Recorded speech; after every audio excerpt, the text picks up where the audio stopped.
My name is Denny Gagnon. I'm the Associate Director of the Muriel McQueen Fergusson Center for Family Violence Research. Our center is dedicated to advancing collaborative, action-oriented research and knowledge dissemination aimed at deepening our understanding and prevention of family violence and gender-based violence. Established through the collaboration of the University of New Brunswick and the Fergusson Foundation over 35 years ago, the Research Center remains committed to conducting and facilitating family violence research in the Maritime provinces through community-based participatory research. Before I get started, I would like to acknowledge that the MMFC carries out its work on the traditional unceded territory of the Wolastoqey, Mi'kmaq, and Passamaquoddy peoples. This territory is covered by the treaties of peace and friendship, which these nations first signed with the British Crown in 1726. The treaties did not deal with the surrender of lands and resources, but in fact recognized Mi'kmaq and Wolastoqey title and established the rules that for what was to be an ongoing relationship between nations. We therefore pay respect to elders, past and present, and descendants of this land, and we honor these knowledge keepers and seek their guidance as we strive to develop closer relationships with Indigenous peoples of the Wabanaki territory. So before I introduce your speaker, I wanted to cover a few housekeeping details. First and foremost, we have the interpretation services of Claudine and Jay today. And so if you wish to listen to the presentation in French, si vous voulez écouter la présentation en français, aujourd'hui nous avons les services d'interprétation simultanée. Vous pouvez utiliser il y a un petit globe dans le bas de l'écran qui dit interprétation et de là, vous pouvez choisir soit recevoir la présentation en anglais ou en français. You have the opportunity to use the interpretation feature with the globe feature at the bottom of the screen. As we're using the webinar function on Zoom today, your video and sound are automatically, as a participant, your video and sound are automatically turned off. And we have time allocated following the presentation for a Q&A with the presenters. So to participate in this portion, please post your questions using the Q&A feature at the bottom of the screen.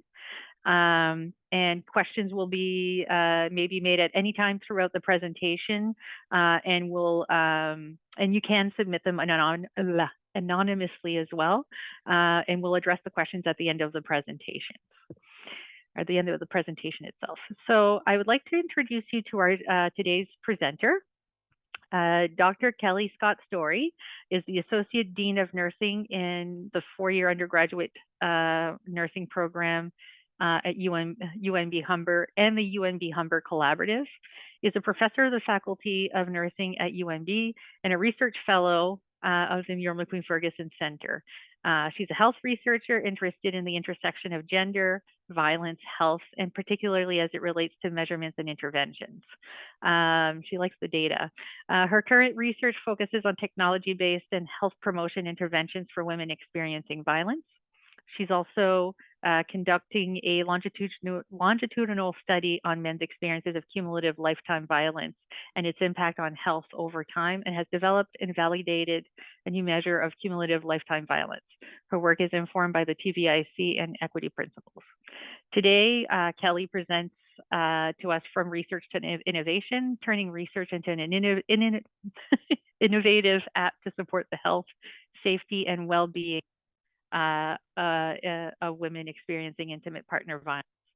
So welcome, Kelly, and the stage is all yours. Thank you so much, Denise, and thank you to the MMFC for inviting me today to talk to everyone about my research. I'm really excited to be here.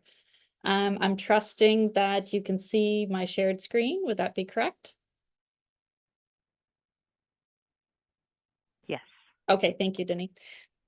So yes, I would like to acknowledge that this work is conducted kind of across Canada with representation from New Brunswick, Ontario, and British Columbia.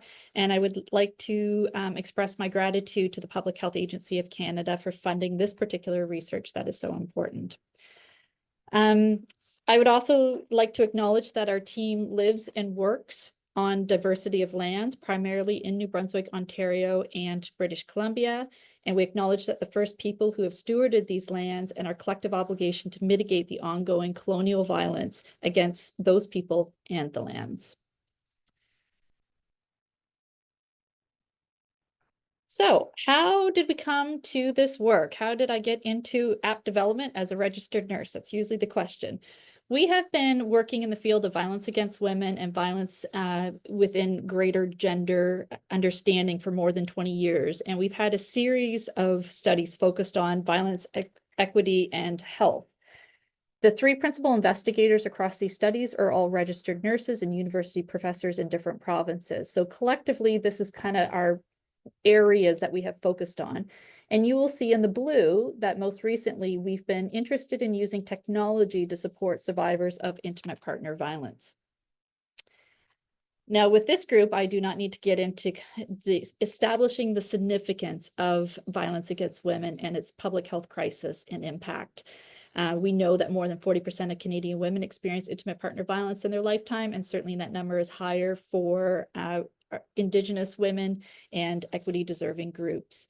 What's important though is, well, it's all important, but also that the fallout of IPV extends beyond just looking at women's safety. It affects their health and well-being. It affects their economic situation, their relationships, their family, their ability to parent.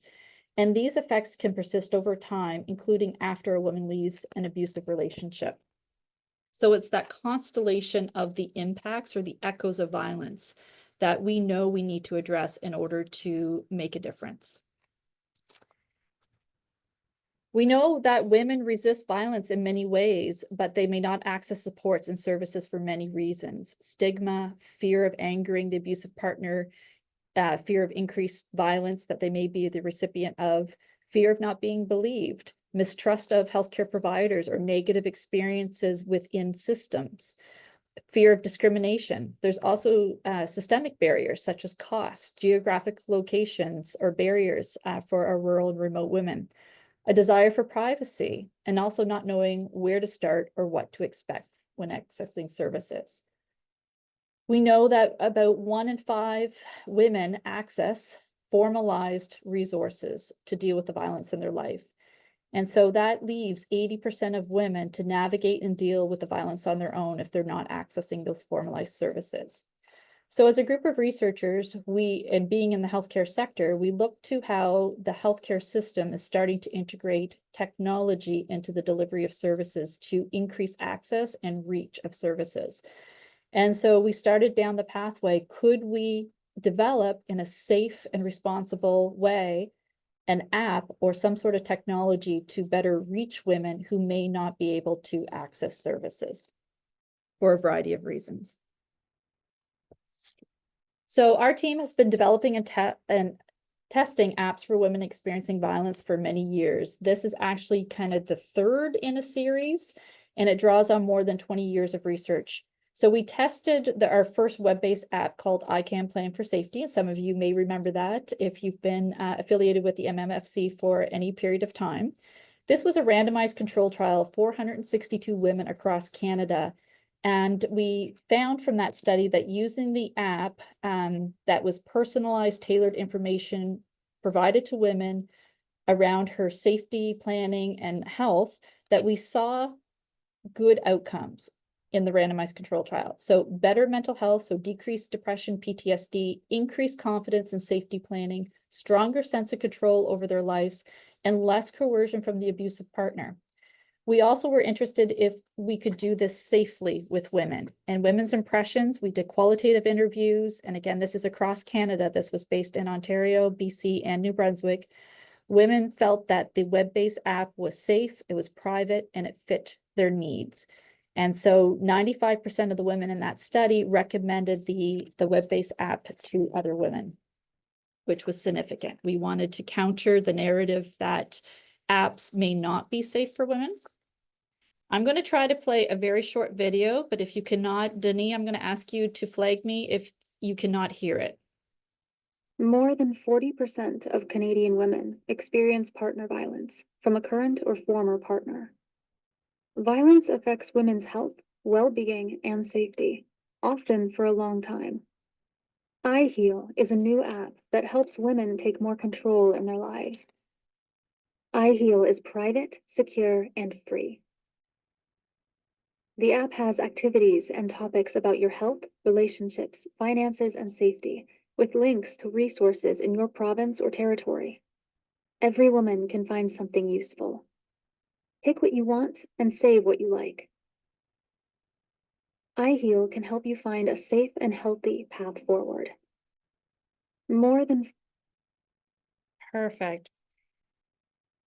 So because women's needs, priorities, and situations are complex, they differ, we went into this designing the app knowing that it had to be designed in ways that fit the unique needs and differences of women. So you will see that these were some of our aims in designing the app. The process took more than 2 years, drawing on lessons from previous apps, evidence, and best practices. And we drew on concepts like trauma violence informed approaches, cultural humility, harm reduction, and equity. Our intention for the app was that it was to be inclusive and appropriate for all women from all backgrounds, but without reinforcing dangerous stereotypes or stigmas experienced from women from specific groups. We vetted every image, every word, every sentence, every resource for explicit and implicit biases. We continue to seek consultation and feedback from the app, and we continue to evolve and make it better. So again, we were interested in inclusive without stereotyping. We wanted to prioritize women's safety, that's physical and emotional safety, her privacy, and I'll get into some of the features that we took or decisions we made to prioritize her privacy. It is women-led. We truly believe that the control is within the woman's hands. And so you will notice in the design of the app, it doesn't say start here, go here. Rather, it's presented in a way that women are able to engage in the app depending on where she might find most useful. It's practical, has information, tips, resources, activity. It's inspirational, it's hopeful, and it's affirming without being flowery or promising things that aren't realistic. It's for women at any point in her journey, whether she is choosing to stay with the abusive partner and she wants to be as safe as possible, if she's thinking about leaving the abusive partner or the relationship, if she's left the abusive partner or the relationship. And so it's very helpful for women at any stage of the journey, or she's wanting to go back. It's to complement existing services that are available. It is not a replacement. It is a tool. It is meant to be used as a tool, but certainly not a replacement for the excellent services that we already have in this province. So I'm going to show you the website. This is a screenshot of the website, but I'm actually going to flip into the actual website here. I'm going to stop sharing for just a second. If I can do that, and then flip.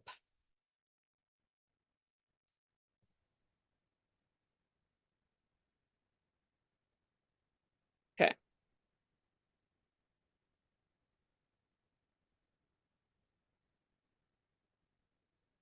And you should be able to see my screen again now, I believe. Sorry, I was trying to switch between screens here. So this is a screenshot of me going live into Google. I typed in ihealapp.ca. We have a homepage. You will see that the app is free for download. It's in both official languages. You can get it through Google Play, the App Store, or web-based app.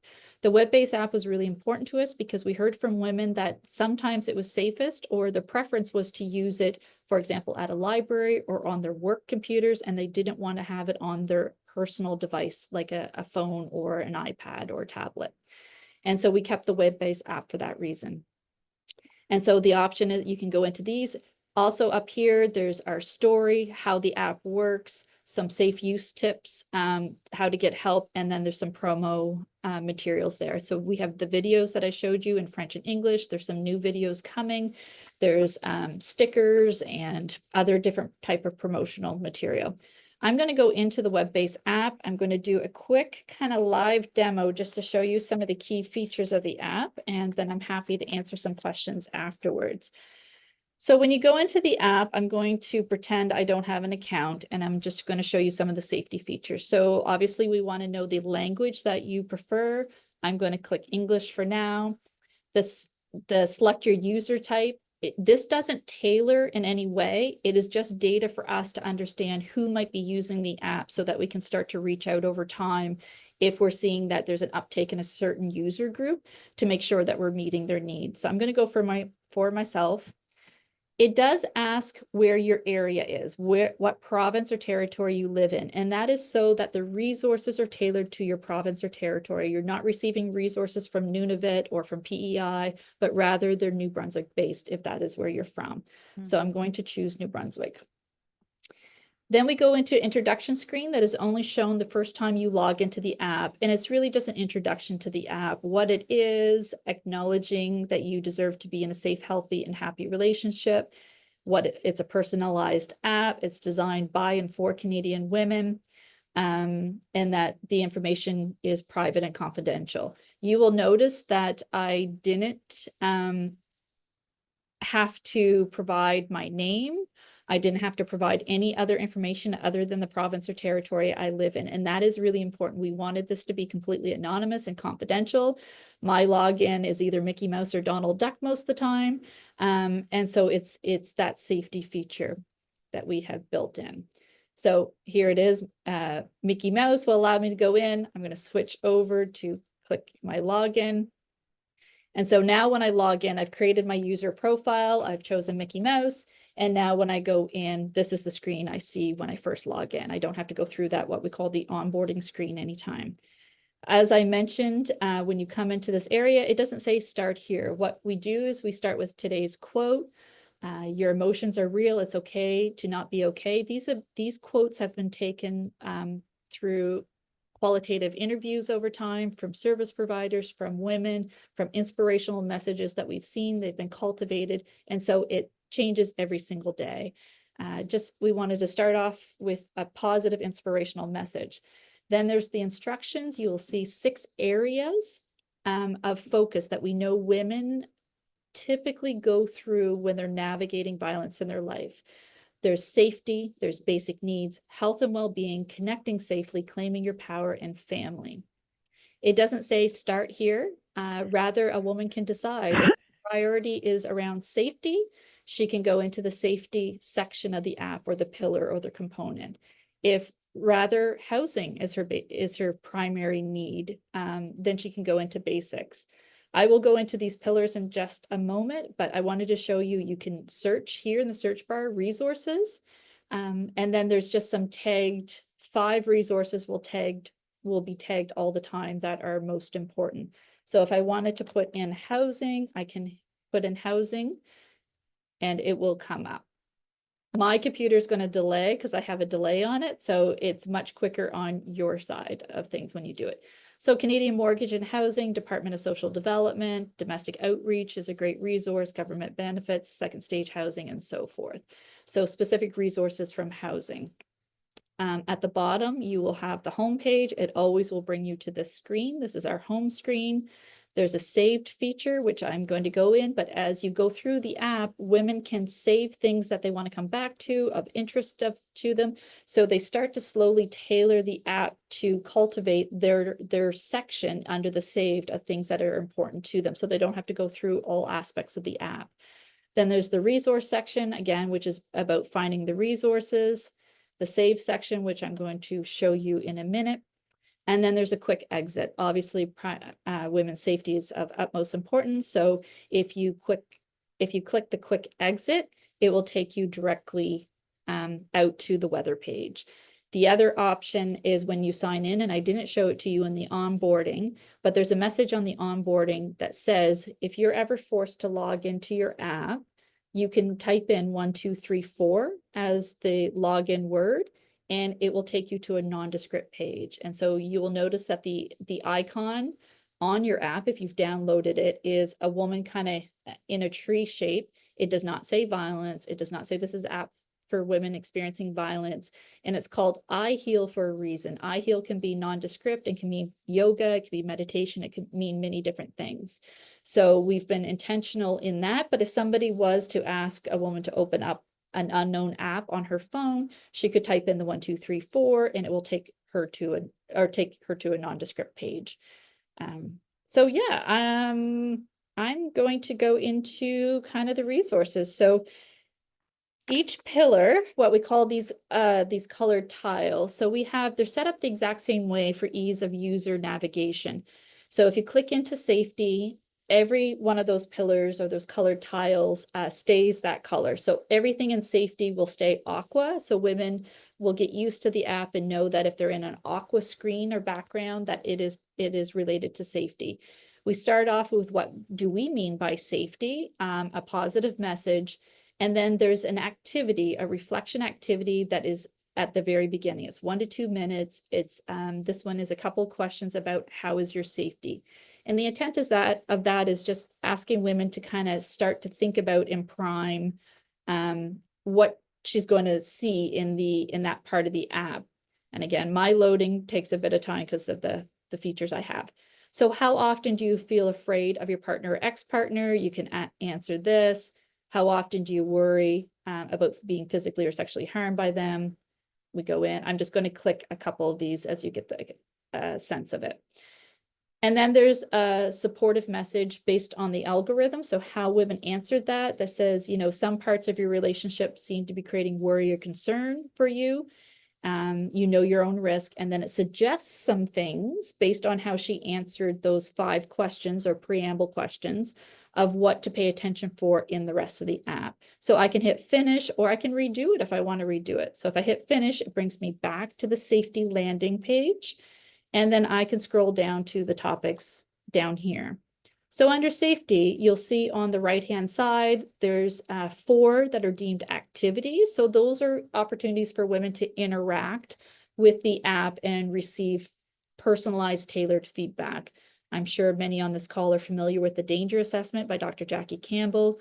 Jackie's a colleague of ours and a friend of ours, so we have permission to use the danger assessment in the app and to have it scored. So service providers are really excited about that because often they have to score by hand. The app will do that for you. So it's a great tool for service providers in that way too. So we have the male partner, female partner. There's a power and control wheel that is interactive, and there's safety actions checklist. So it gives an opportunity for a woman to go through and think about the actions she has done, actions she would like to try, and then points her to different places in the app. Then there's information sessions, information icons. So for example, if she wanted to know more about violence against women's services in New Brunswick, she can click on this. And once it loads,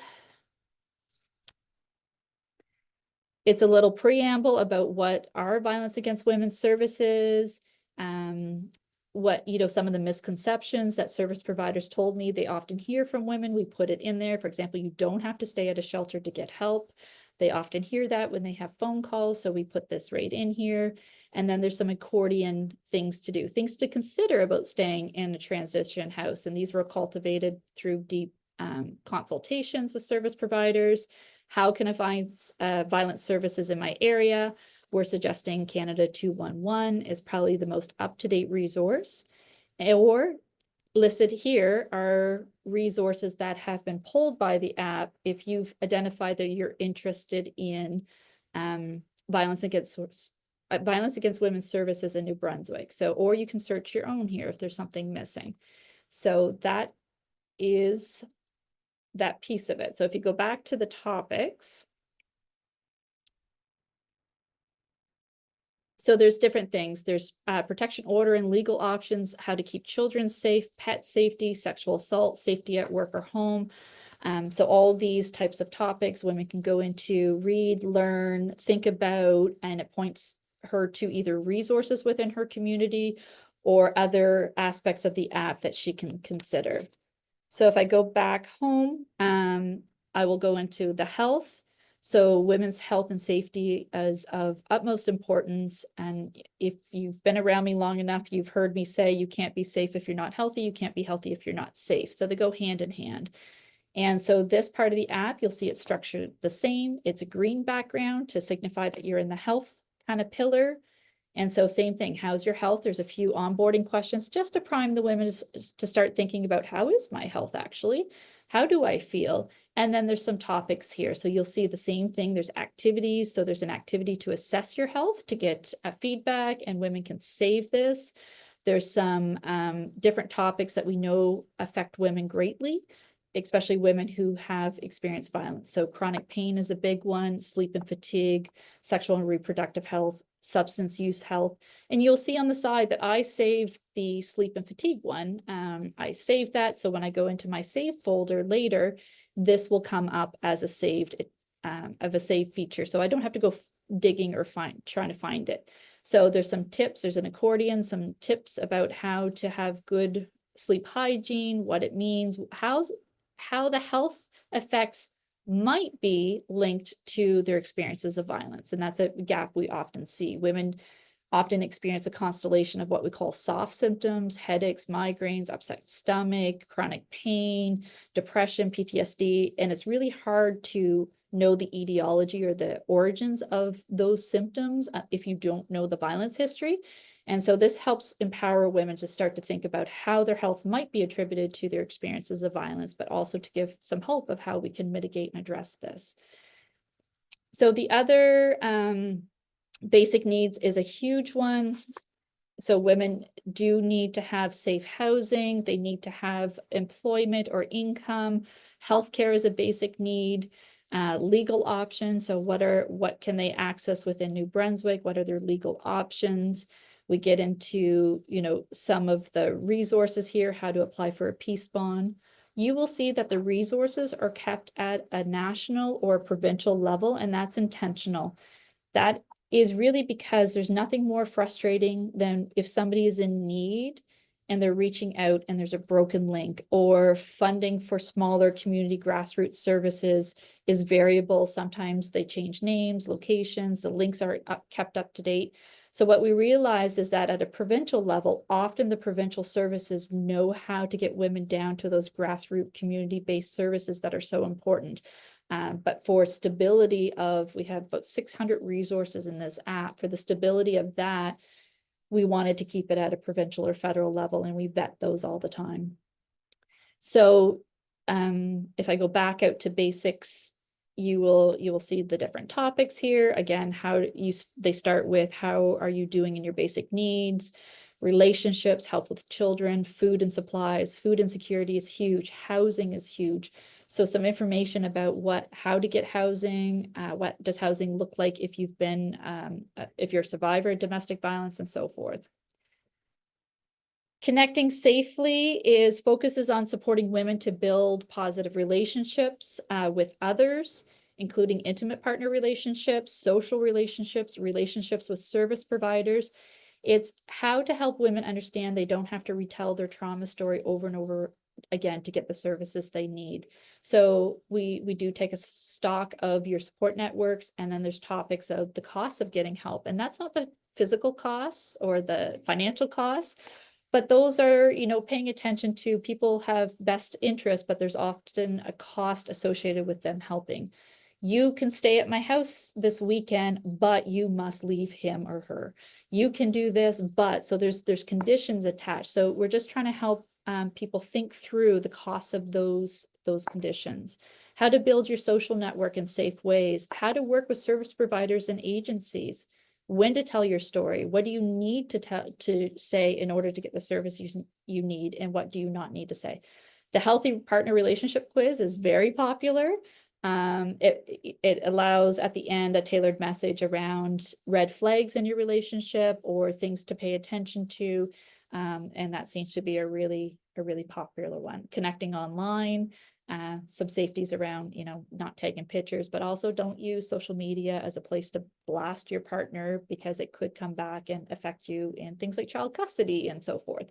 So there's just some messaging around that. Claiming your power is a support for her, taking her care and needs into consideration. It's pointing towards future goals. Often women experiencing violence have not been able to focus on herself for a long time, and her hopes and dreams have not been a priority. This is a powerful place to be. It's uncomfortable for women to be in this space of what do I hope and dream for? How do I get to those goals?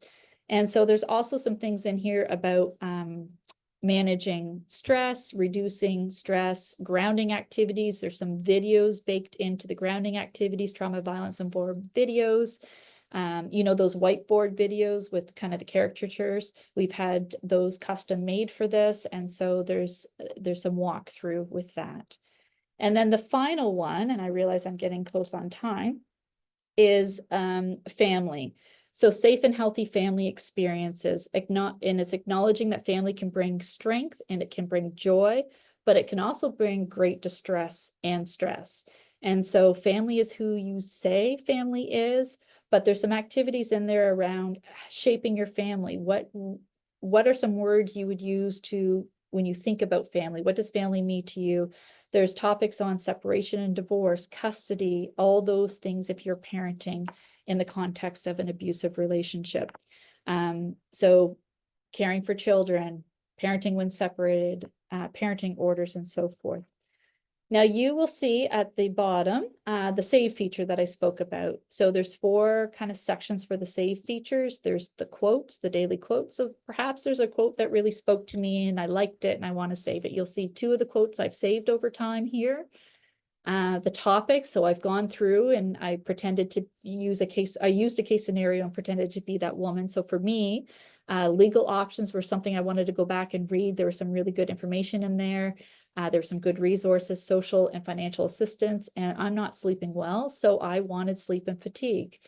And then the resources, I flagged these resources as I went through, so I don't have to go find them again. These are ones I have right here, and now I can visit the website or go to the resources.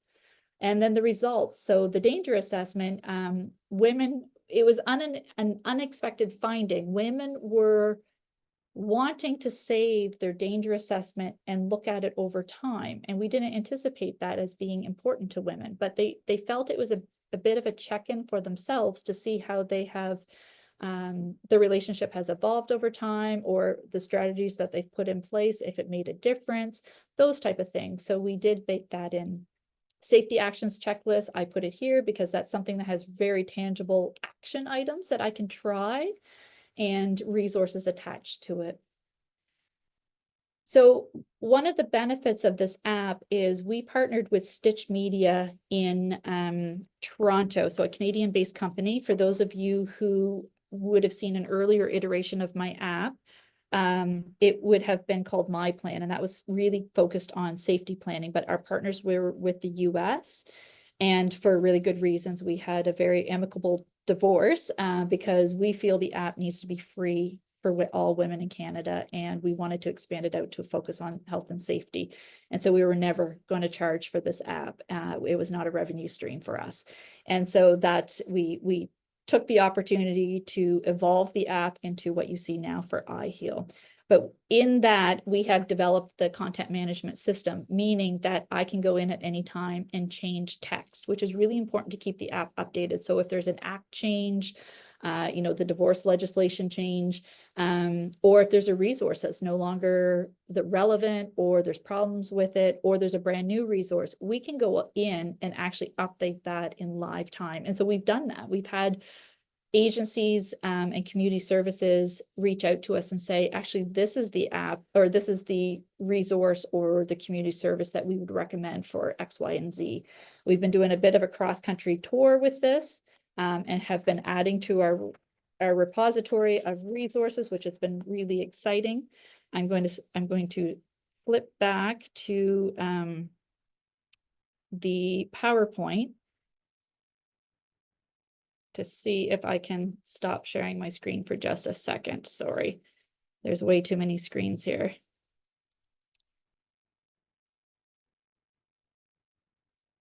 Slideshow from current. Okay, so you should be able to see my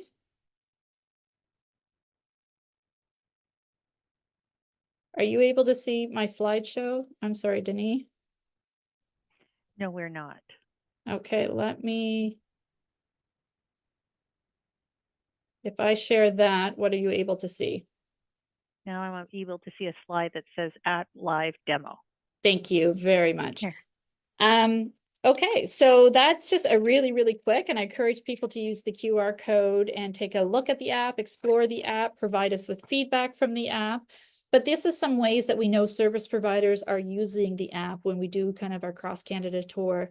So we've heard that they're using it to help women assess their risks. So they're finding the danger assessment very valuable in the work they're doing. They may choose to sit down with a woman and go through the app and have it score it for them. And then there's some resources in it.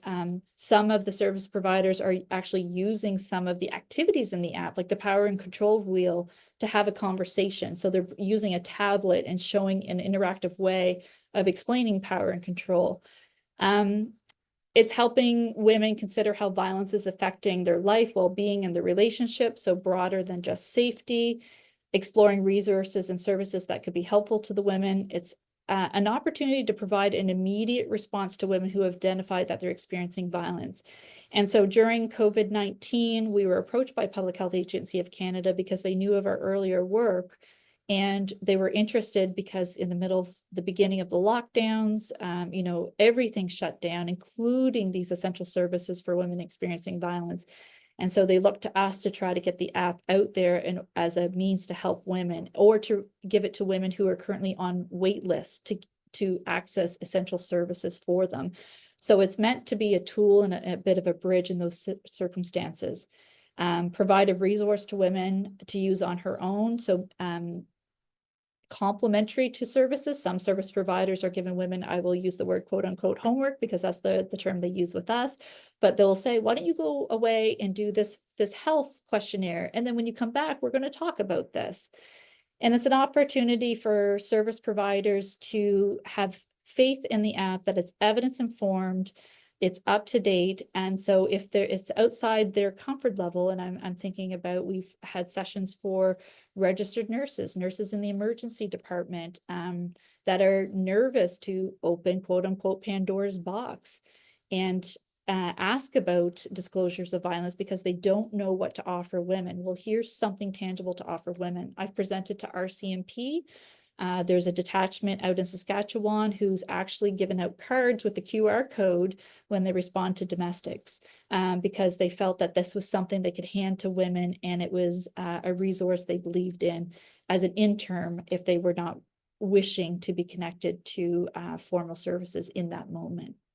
So there's lots of ways the app can be used by women in every organization, or women, and then service providers and organizations. And we're really promoting it, that every organization and provider can be a champion for women's safety by making the QR code and the app universally available. So we have stickers with the QR code that are tagged kind of in women's bathrooms, in airports, and so forth. We have posters that we're advocating to have up in high traffic areas with a QR code. So it's a way that women can see visibly that this resource is available. And it's also an opportunity to connect women to services, because that's what the app essentially does. And so it's a way to highlight the services in her community and how she can get to them. For service providers who are interacting with women where there are concerns about her safety in a relationship, showing her the app can be like a warm referral. So that's what I'm meaning by like nurses in the emergency department. You know, counselors can start to show the app as a warm referral. And then in settings where expert providers are providing support for women experiencing IV, the app can be an important complement to the services, including women on wait lists or waiting for services or transitioning to a new service. So we've heard from service providers as well that after they're done working with a woman, or their time is up in working with a woman, this was a nice way a nice resource to give to the woman upon exit from the services. It felt like she wasn't just being left out to dry, that there was something tangible that they could give the woman that reiterated a lot of the messaging that they had worked on. So that's been good. So we have posters, stickers, we have videos, we have webinars. We've been doing a lot of stuff to promote the app. And so I am happy to take questions. I will stop sharing there.